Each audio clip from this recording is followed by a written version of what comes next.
So it's happening. It is finally happening. Trudeau is dropping his stupid, pointless, counterproductive travel restrictions for the unvaccinated in Canada. Finally.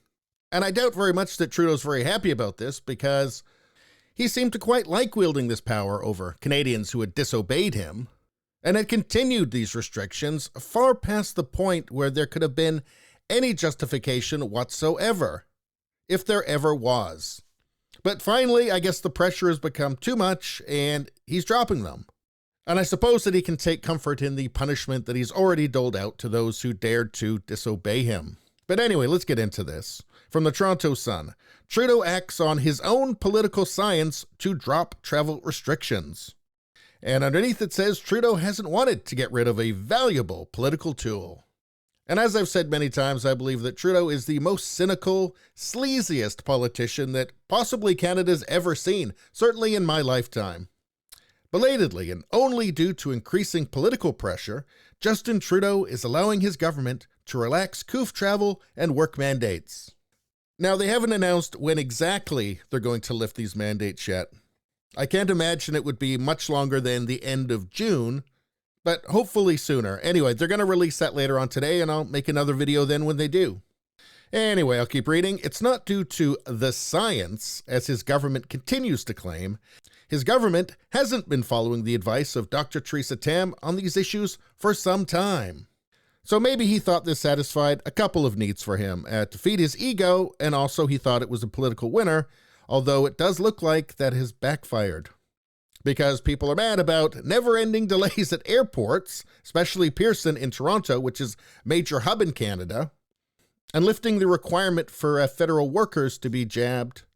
So now they can get unjabbed airport screeners back to work, and therefore getting rid of the giant lineups that have been making everybody mad.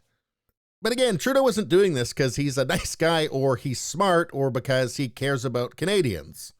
Just a couple of weeks ago, a Conservative motion to end the restrictions was voted down in Parliament. So how much of the science has changed in the last 2 weeks, I wonder? And just last Friday, Trudeau gave a full-throated defense of continuing with these mandates, even though his cabinet had already made the decision to lift them in principle and had begun alerting the industry that change was coming. Massive majority of Liberal caucus wants Trudeau to drop COOF mandates.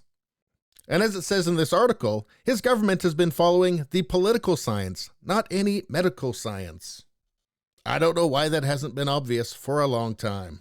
But what about the science? What about the medical science? Well, apparently Theresa Tam, Canada's chief medical officer, has, according to sources, been recommending lifting the mandate and changing travel restrictions more than once. And in March, bureaucrats informed the airline industry that the travel restrictions currently causing delays would be lifted by May 1st, but that didn't happen. Why didn't that happen? Why didn't Trudeau follow the science? I think his ego is still hurt by the Freedom Convoy. I think he wanted to say, if you go against me, you're going to pay. And he didn't care what it was going to do to millions of Canadians who couldn't travel. He didn't care what it was going to do to the economy. He didn't care what it was going to do to the travel industry. In my opinion, all he cared about was that he's the woke emperor. You have to do what he says, and if you don't, you're going to be punished. And he's more than willing to punish the people who did obey him as well to achieve that goal. Anyway, please subscribe, like, and share. Sharing really helps. I really notice when people share my content. It makes a difference. Thank you. I'll see you next time.